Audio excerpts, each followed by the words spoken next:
नवरात्रि की इस शुभ बेला में अध्यात्म विश्व विज्ञान यूट्यूब चैनल की ओर से आप सभी को हार्दिक शुभकामनाएं और इस विश्व माता को जानने समझने और जिसे कहा जाएगा कि समर्पण करने के लिए सर्वांग योग एपिसोड्स हमारे यूट्यूब चैनल पर उपस्थित है। आप अवश्य ही उसका लाभ ले सकते हैं और हर वस्तु का लाभ और नुकसान ये लगा ही रहता है। तो लाभ किसमें वो जानना ये हमारे लिए ज़रूरी है और यदि हम अब भी सचेत नहीं हुए तो उसके लिए काल ही कर्म ही ईश्वर ही मिथ्या दोष लगाए, इस प्रकार गोस्वामी तुलसीदास जी ने उनके लिए कह रखा है। श्रीमद् भगवद गीता में कुछ ऐसे मर्मग्राही श्लोक आए हैं कि यानी वो एक प्रकार से किसी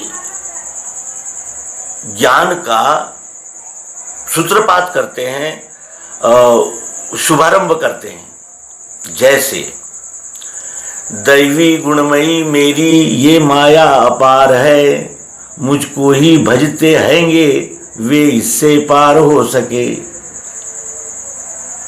दैवी गुणमयी मया दैवी गुणमयी मेरी ये माया अपार है, मुझको ही भजते हैंगे वे इससे पार हो सके। ये ऐसा श्लोक है कि ये माया क्या है, दैवी है और गुणमयी है। ये माया क्या है और मुझको ही बसते हैंगे वे ही इस माया के पार जा सकते हैं। तो मैं कौन हूँ और इन्हें भजना किसे कहते हैं?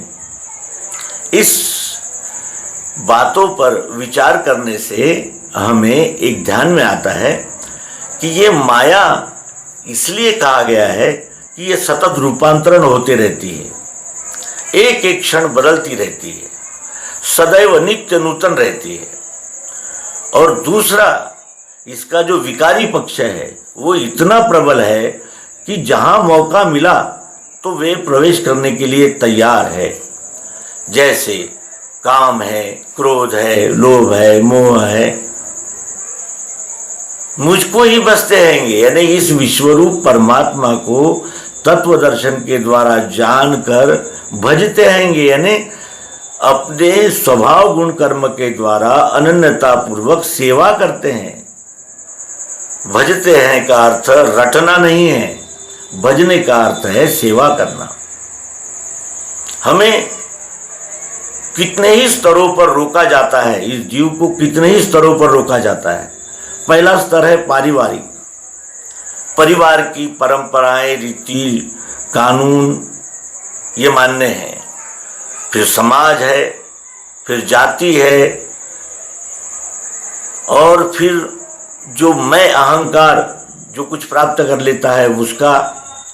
इस प्रकार इसको, इस जीव को ज्ञान की ओर जाने से रोकने वाले कई कारक सरल सरल दृष्टि से दिखते हैं।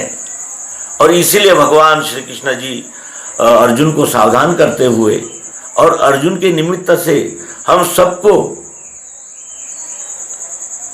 आगाह कर रहे हैं, सावधान कर रहे हैं। दैवी गुणमयी मेरी यह माया अपार है, अपार है, इसका कोई पार नहीं है। कोई माया कोई ऐसी वस्तु नहीं है। माया का अर्थ है छलने वाली, और ये छलने वाली क्या है? 3 गुणों से ही इसका संचालन होता है। काम सत्वगुण से, रजोगुण से लोभ और तमोगुण से क्रोध।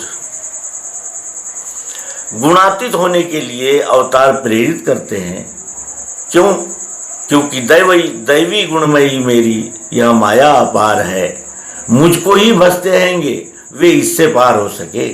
जो विश्वरूप परमात्मा को जानकर विश्वरूप परमात्मा के साथ अपने योग्यता अनुसार अनन्यता पूर्वक सेवारत होता है, वही इसके पार हो सकता है। और उसके लिए क्या करना होगा? सर्वप्रथम हमें तत्व दर्शन करने होंगे। तत्व दर्शन के साथ ही ये बोध धीरे धीरे हृदय में जमने लगता है कि ये पिंड और ब्रह्मांड ये दो हो ही नहीं सकते, है ही नहीं, और यही अध्यात्म विज्ञान ने सिद्ध किया है। और इसीलिए हम बार बार अपने मित्रों से अनुरोध करते रहते हैं कि वे बाकी अंक देखे न देखे वो उनका यानी प्रश्न है, लेकिन हम आग्रह करेंगे कि आप सर्वांग योग मालिका, सर्वांग योग एपिसोड्स अवश्य देखिए, और वो देखने पर ही इस विश्वरूप परमात्मा का यथार्थ प्रत्यक्ष परिचय हमें प्राप्त हो जाता है, और फिर सभी द्वंद्वों का समापन होकर हम विश्वरूप परमात्मा के साथ एकाकार हो जाते हैं। यही शुभकामना अपने सहित सबको देते हुए नर्मदे हर, धन्यवाद।